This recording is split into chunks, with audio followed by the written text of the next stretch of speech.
Hey guys, this is Jamie. I'm sorry for not posting for quite a while as I've been rather busy with university and life stuff, so pretty much took a break without me even realizing it because I just needed time to do all the tasks that I have in life. So without um, further things, let's discuss today's topic. So I wanted to cover quite a wide range of things, and we're gonna go back into the subject of trans people, and this is something that I found quite interesting.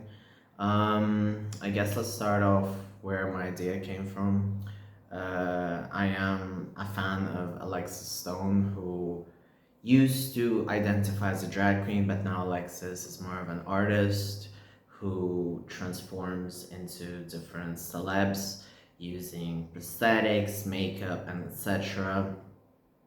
And the fact that Alexis now decided not to go by the term of drag queen and doesn't want to be referred as drag queen really kind of stirs something in my head as well because for instance, I really enjoy cross-dressing sexually at times, and I have spoken about this in the past. And for me, it's more of a sort of like BDSM submissive thing. And it was also a way in the past for me to accept my dysphoria, and I have gone very in depth on it in very old videos. And I do see sort of like that people need to understand that cross dressing can be also not just a way for someone to explore their identity, but its own thing as well. And that is also sort of a thing. And in general, the whole thing, I think we have to say there's a wide spectrum of people who perform drag. There's a wide spectrum of drag queens, drag kings, people who do drag, and the same goes for cross-dressing. But I feel like maybe cross-dressing, maybe it's a bit less, but I am saying this from my perspective because I only know like a bit of the cross-dressing, while when it comes to drag, we sort of see a lot more because of RuPaul's Drag Race, and drag's more mainstream rather than, well, we don't see cross-dressing sexually as much on television. And it kind of made me wonder in this way, sort of like certain things like cross-dressing, like I've been asked, like, do I use another name when I cross-dress? Like pronouns and everything, and I usually, like 98% of the time, I do not change my pronouns. It's just the act of me being more submissive and etc. So there's like no pronouns involved. It's just like clothing, dress up, etc. And it may sometimes I ask myself, like, why does it have to be that I am wearing woman's clothes for this instead of my clothes? And this is a very sort of big topic which has been used before in the past, and right now we're sort of moving again towards this rigidness within labels, and at the same time, when we move away from rigidness, so we have like TERFs, for instance, saying, or transmedicalists, that gender is a rigid thing, like masculinity is this, um, femininity is this, and because of that, we we are supposed to perform these specific roles, but at the same time, it's not the roles that define us, what we do in society and who we are. It's more of who we are inside, and then what we choose to show and reflect. And in general, if we think about it, gender, sex is a very, very, very complex thing. So it is a combination of how people see us, how we feel inside. How people see us, then we can go into, do we pass, do we not pass, how do we feel like passing is a necessity for us. And then if to add other things, like do we want to degender certain things, what do we want to degender? And like for instance, obviously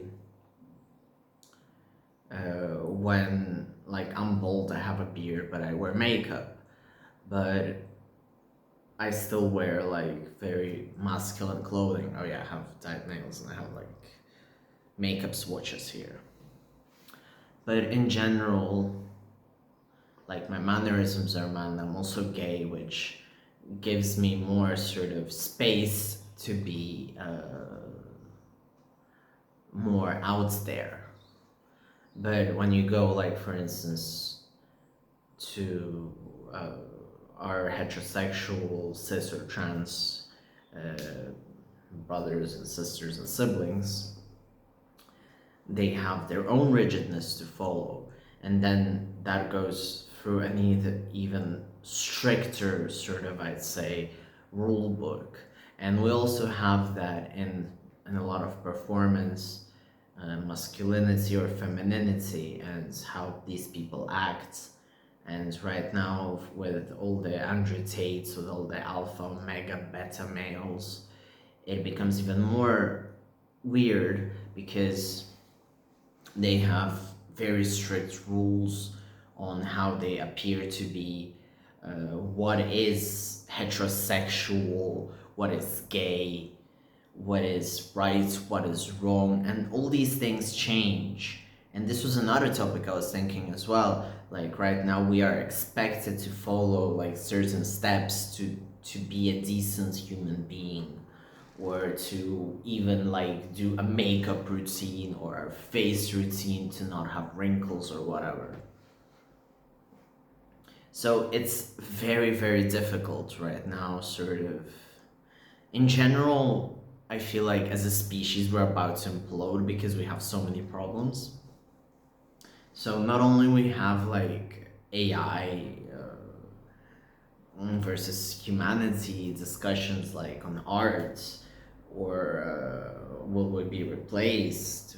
A lot of people think that, or there was the image about Palestine with all eyes on Rafah used an AI image. But we also have infighting, and obviously there's the tech bros, there's class issues, there's racism, there's everything under the sun, and we're supposed to understand every single issue, and we're supposed to be right on every single issue. And there's also people who feel like trans people shouldn't exist or don't exist, and we're supposed to be on top of all of that. And on top of that, we need to know ourselves. And for instance, if you're going like for a gender diagnosis these days, you have to be completely, obviously sure about your identity. And this was something I've spoken quite a few videos back as well. I'm sorry that I'm referring to videos. But like for instance, non-binary people have it very difficult when it comes to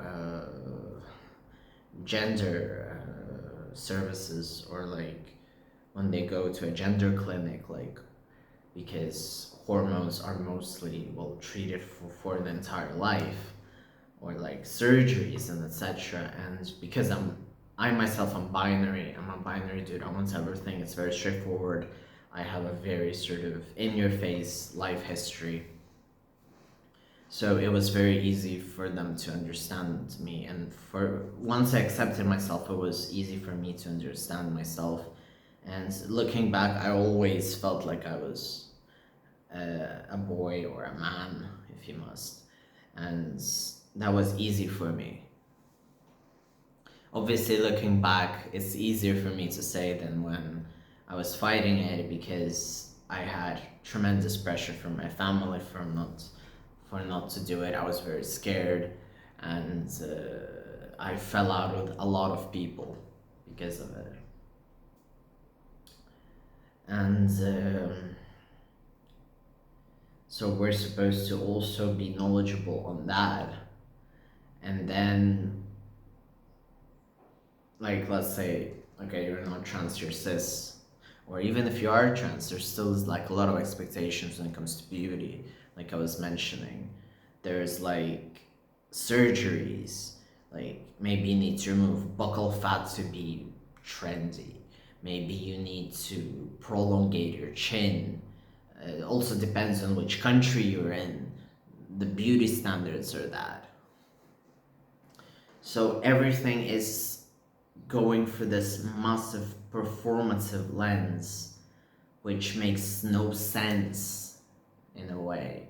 And we need to also have in mind that this can be used to our advantage because we identify, or this can be something just as a guide which we do not have to follow, and understand that this is just like some rules which we can use, we cannot use. And then we follow like Alexa Stone, who doesn't want to identify as a drag queen, but technically does drag technically, but doesn't identify as such. And then we go back to other people, or like for instance, I had to struggle with the sort of like, I don't feel like a cross dress as a woman, I feel, but I still use the term cross dress for people to understand. And sort of I go into that fetish with that terminology, even though I don't comply the rules of it. So it's all very confusing, and then it also makes me question other things, like why are we all tiptoeing around this idea that all these things have to be somehow related to women, or like these things have to be related to men, and why can't they just be ours? And then that goes into, again, like, what is a man, what is a woman then? And if to go even further, then what do we need to degender, like I said? So it's all very confusing. And the point is that we need to understand ourselves, what we feel like. So yeah, I even feel like I'm getting myself up in circles here. And there was also a very interesting discussion that, for instance, when people are transphobic towards trans men genitalia, like pre-surgery or non-op if they decide not to do it, like people say it's misogyny, but it's not if you're calling a trans man's genitalia like a vagina, sorry for the word, disgusting, you're being transphobic, you're not being misogynistic. And then we have that, and in general, if you go really further into like what if society coddles women too much, you can end up in an alt-right pipeline. So all of this is about a massive amount of balance, where we need to respect each other. And there's also non-binary people and their identities, their mixtures, there's pronouns, and all of this is just a massive clusterfuck. And on top of that, we have everything else going on, and we happen to judge ourselves and judge others for things that we might not understand or don't want to understand just because it's a different perspective from ours. Or people are stepping on our throats saying that my perspective is better than yours. What I'm trying to say is that if you feel a certain way, then it's fine. If it doesn't fit a certain label, that's fine. You should be yourself, be the label you identify with within reason. Um, do not overstep other people, obviously. Be kind to yourself and to others. And I think that's the takeaway from this video. And thank you very much for watching. I also want to say thank you very much for continuing to watch despite these breaks, and I'm really trying to get back on schedule and everything. So thank you very much. The support means a lot to me. If you like this video, please give it a thumbs up. Feel free to comment. Feel free to share this video. I think it's an interesting discussion to have about labels and whether we need them, how much do we need them, how rigid do we need the labels to be, and do we coddle certain identities or not, and where does an individual fit in, really. So yeah, if you want to give me a coffee, maybe someone will at this point. But anyway, thank you very much for watching, and